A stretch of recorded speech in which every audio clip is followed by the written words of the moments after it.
swala la ambalo limetokea wiki iliyopita kwa RPC wa mkoa wa Mara kuwazuia BAWACHA kufanya au kusherehekea siku ya wanawake duniani.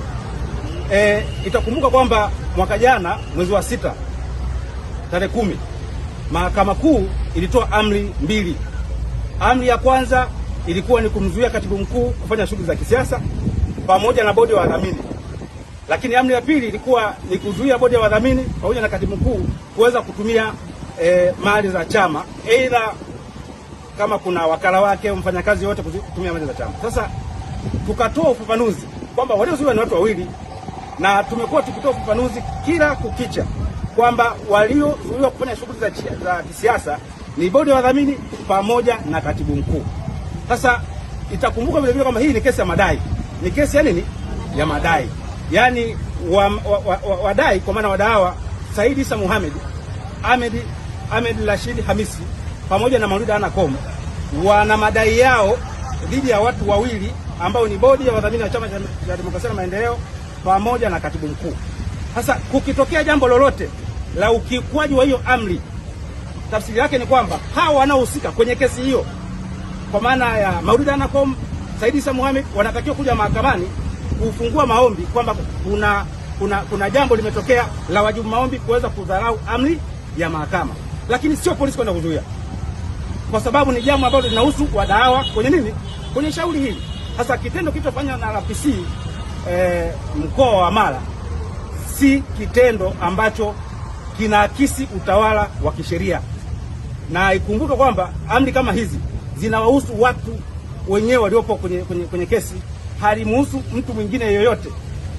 Sasa tukalazimika kutoa ufafanuzi kwamba kikao hicho au mkutano wa BAWACHA ni halali kwa mujibu wa sheria, kwa sababu polisi hawana mamlaka ya kuingilia kesi za madai.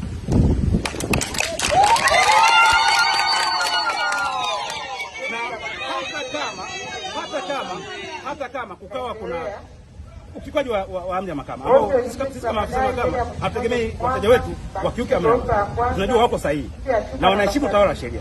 Kama kukawa na jambo hilo la ukiukaji wa amri ya mahakama, hatua stahiki ni kuwashtaki kama walivyofanya mara ya kwanza. Makamu mwenyekiti alishtakiwa hapa mahakamani, alishtakiwa katibu mkuu hapa mahakamani, alishtakiwa alienda hapa mahakamani, Gervas Lenda alishtakiwa Blenda hapa mahakamani, na kesi kaisha, na ndio taratibu ya kisheria. Lakini sio polisi kwenda kuwasaidia watu watatu nyuma, jambo ambalo si sahihi kabisa sheria. Kwa hiyo ieleweke hivyo, na ndio maana tumekuwa tukizungumza mara nyingi kwamba kuna mambo ambayo kila taasisi inatakiwa kufanya kazi kwa mujibu wa sheria. Kwanza sisi mkoa wa Rukwa tumejipanga, tumetumia gharama kwa ajili ya wanawake kuondoka kwenda Serengeti kujumuika pamoja. Nimesikia tamko la polisi, nataka nizungumze machache. Kwanza sisi wanawake wa Rukwa tutaondoka tarehe 7. Tuna kosta zetu 3, tunajua kujumuika pamoja sio kosa la jinai. Hiyo ikae sawa sawa. Na wanawake wataondoka. Kama kuna shida basi mahakama itatoa tamko kabla ya tarehe 8. Kama kuna shida ambayo ni zuio la kimahakama, mahakama hiyo ndio itasema, kwa sababu siku ya wanawake duniani haijawekwa na Chadema, ndio maana inaitwa siku ya wanawake duniani.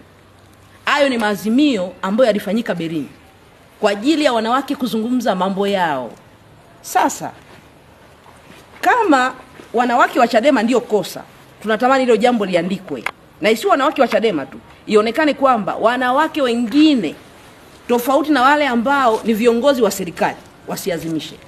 Kama wanawake wengine wote wataazimisha, basi mwanamke ni mwanamke, haijalishi dini yake, haijalishi chama chake. Tunahitaji ufafanuzi kwenye hilo jambo.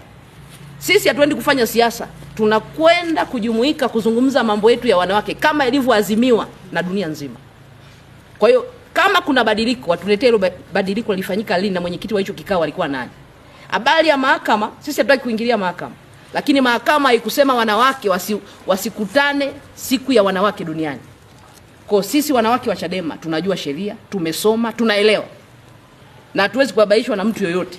Tutakutana Msoma, tutakutana Serengeti, ni wajibu wetu kukutana. Utaratibu huko miaka yote. Kama umebadilika safari, hatutaki polisi waseme, tunataka serikali tena hii ambayo inaongozwa na mwanamke kwa kipindi hiki, na niseme ni aibu. Siku ya wanawake duniani taifa kwa mara ya kwanza tunaongozwa na mwanamke, alafu mwanamke huyo huyo anazuiliwa kukutana na wanawake wenzake. Ni aibu kwa taifa. Tunawaomba polisi waangalie, kwa sababu ukikosea kurudi sio jambo baya. Wajisaishe, warudi, wafute sentensi yao. Sisi ni wanawake, tutakutana ili tumshauri na yeye anavyotakiwa kuongoza taifa kama mwanamke.